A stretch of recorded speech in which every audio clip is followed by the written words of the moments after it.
Mais tout le monde n'est pas riche et de milieu favorisé.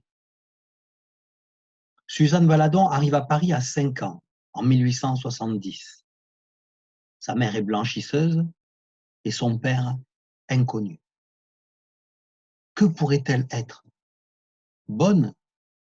Apprentie modiste? Elle devient acrobate au cirque Medrano. Mais elle fait une chute. Et à 18 ans, elle a un fils, Maurice, qui deviendra le peintre Utrillo. On est bien sur le versant pauvre de Paris, avec ce qu'on appelle en 1890 le maquis de Montmartre. Suzanne est belle et solide. À 15 ans, elle devient modèle pour le peintre Puvis de Chavannes, autant admiré par les académiques que par le moderne Gauguin. C'est elle aussi qui danse à Bougival pour ce tableau de Renoir en 1882. La peinture? Et pourquoi pas elle? Elle réalise ce portrait au pastel et fusain à 18 ans, en 1883. Elle fréquente les bars de Montmartre où la bourgeoisie s'encanaille. Pose avec Renoir pour sa beauté et pour Lautrec à 23 ans, qui peint aussi l'amertume, le désespoir. Elle fait la vie, se met de temps en temps au chevalet. Ici, une scène de genre assez classique, en clair-obscur, avec des teintes terre traditionnelles et l'intensité du blanc. Mais elle fréquente les modernes au cabaret du Chat Noir et ajuste sa façon en 1893 en remplaçant les ocres de la chair par du rose et du vert. C'est un portrait d'Éric Satie, le musicien. Ils sont amants. Il la demande même en mariage et compose pour elle les danses gothiques. Il a fait d'elle ce dessin sur une feuille de partition. Après la rupture, il composera Vexation. C'est à cette époque, son fils étant jeune adolescent, qu'elle travaille son dessin. Edgar Degas aime son trait, sensuel et puissant. Intensité et réalisme sont interprétés dans une ligne compacte, fluide, accentuée d'angles. Voyez les genoux, les coudes, la pointe des seins. Elle est la première femme à être admise dans la Société nationale des beaux-arts, une alternative à l'Académie. Oui, Marie-Clémentine, c'est son véritable prénom, est consciente qu'elle est maintenant une artiste libre de ses couleurs et de ses dons. Elle a 33 ans sur cet autoportrait de 1898. L'intensification subjective de la couleur, la simplification du dessin, le rythme des motifs et la structuration graphique montrent qu'en 1908, elle est connectée à ce qu'ont fait les fauves et à ce que sont en train de faire Braque et Picasso. Regardez la beauté souple et solide de la main. Sa main gauche qui tient en haut la contrebasse.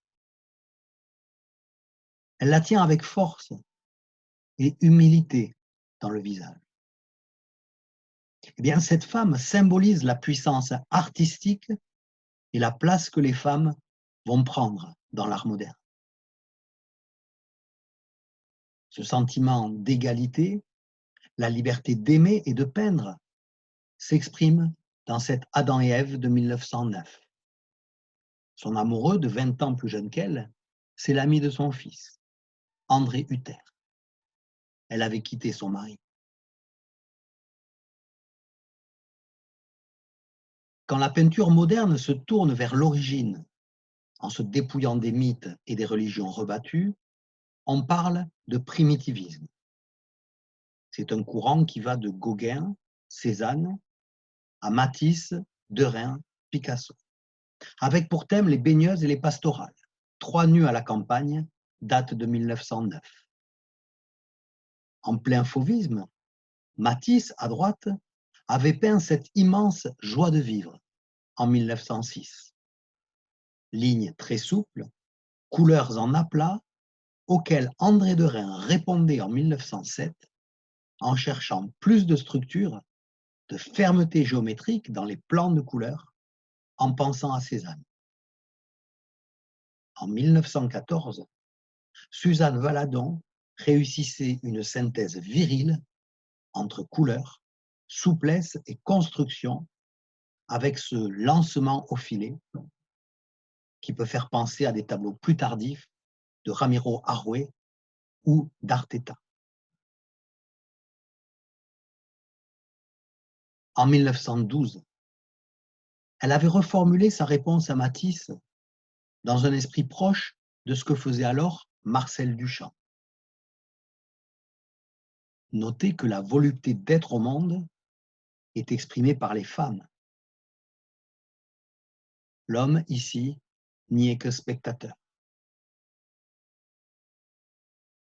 Son autoportrait de 1916 montre qu'elle épouse le style inauguré par Picasso vers 1906. Elle est une compagne de route de la peinture moderne qui s'invente à Paris. Elle restera dans le figuratif sans avancer vers le cubisme où se sont engagés, à l'issue du fauvisme, Braque, ici, avec son grand nu, et Picasso. L'époque du primitivisme valorisait aussi la présence des gens issus d'Afrique ou des Antilles. Voyez sa femme métisse de 1916. Suzanne Valadon élargit en finesse et puissance la sensation de fraternité que l'on peut ressentir devant la peinture moderne. Il s'agit aussi bien à présent de sororité. Deux baigneuses, 1923. Puissance d'expression, intensité sont donc des attributs largement partagés entre les genres. La Chambre bleue de 1923 montre l'interchangeabilité entre ces genres et l'assimilation féminine de tout le mouvement pictural. La voici alors avec sa famille. Cet autoportrait d'une vie non facile date de 1927. Elle a 62 ans. Elle a peint la femme de son fils en 1937.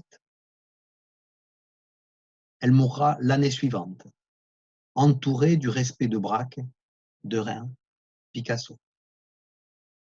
Le peintre Georges Cars fait son portrait sur son lit de mort.